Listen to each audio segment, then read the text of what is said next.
মিলন কিছু আগত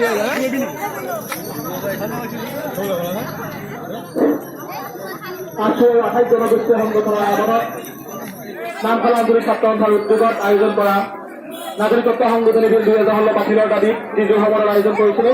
এই জুই সমদলত ভাগ লোৱা সদৌ জিলা ছাত্ৰ সন্থাৰ সাধাৰণ সম্পাদক পৰাগ চহৰীয়াৰে, সদৌ অসম অনুসূচিত জাতি ছাত্ৰ সন্থাৰ কেন্দ্ৰীয় সাধাৰণ সম্পাদক সুশীল সূত্ৰধৰে, আঠিয়াবাৰী শাখাৰ পৌৰাণিক ইউনিয়নৰ সভাপতি সম্পাদকক লক্ষ্য কৰি সদস্যবৃন্দ, নামখলা বহুমুখী মহিলা সমিতিৰ সভানেত্ৰী সম্পাদিকা তথা সদস্যসকল, নামখলা মহিলা সাংস্কৃতিক মঞ্চৰ সভানেত্ৰী সম্পাদিকা লক্ষ্য কৰি সন্মানৰ সদস্যসকল, নামখলা যুৱ মঞ্চৰ সন্মানৰ সভাপতি সম্পাদক লক্ষ্য কৰি সদস্যসকল, তামোলপাৰা যুৱ মঞ্চৰ সভাপতি সম্পাদক লক্ষ্য কৰি সদস্যবৃন্দ, আজাদ সংঘৰ লক্ষ্য কৰি সদস্যবৃন্দ,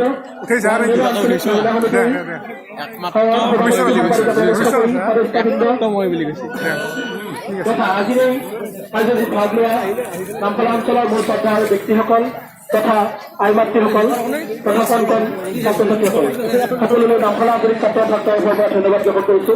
আমি সকলোৱে জানো যে অসম আন্দোলনৰ 855গৰাকী শ্বহীদৰ কেঁচাতেজৰ বিনিময়ত যি অসম চুক্তি ৰূপায়ণ হৈছিল, এই অসম চুক্তিৰ মূল কথা আছিল বিদেশী বহিষ্কাৰ। কিন্তু শাসনাধিষ্ঠ বিজেপি চৰকাৰখনে নাগৰিকত্ব সংশোধনী বিধেয়ক 2016 সংসদত গৃহীত কৰি অসমীয়াক যি প্ৰতাৰণা কৰিছে, যি হিন্দু বাংলাদেশে সংস্থাপন কৰিব বিচাৰিছে, আমি তাৰ তীব্ৰ প্ৰতিবাদ জনাইছো। আমি বিজেপি চৰকাৰখনক সকিয়াই দিব বিচাৰিছো যে জাতি মাটি ভেটি আৰু পৰিৱৰ্তনৰ শ্লোগান দি যি শাসনৰ গাদীত বহিছিল অসমীয়াক প্ৰবঞ্চনা কৰি সেই বিজেপি চৰকাৰে কিন্তু ৰাইজে সকিয়াই দিছে যে পৰৱৰ্তী সময়ত তেওঁলোকক কেতিয়াও সোধাই নেৰে।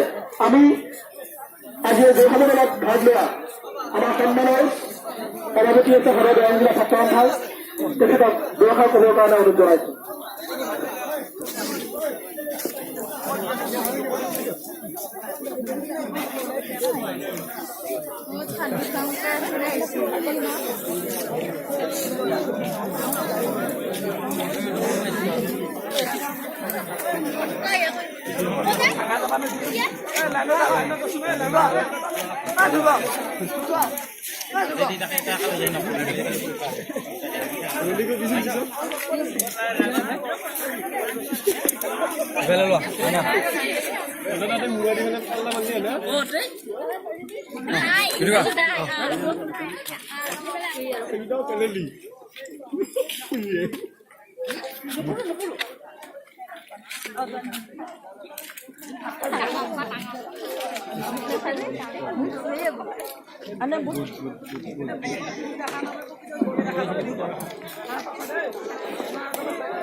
Udah buka lah. Di gila. Tunggu deh bisa ya.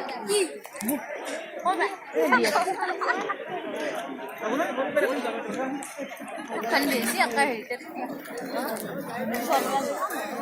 ya.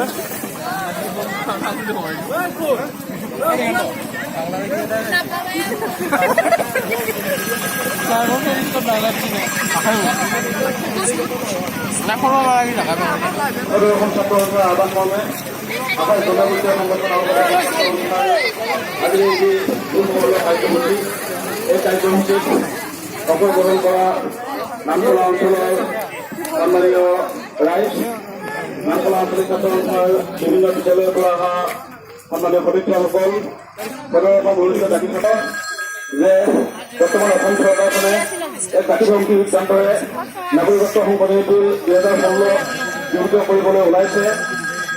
যোৱা লোকসভা নিৰ্বাচনত আজিৰ পৰা প্ৰায় 4.5 বছৰ আগত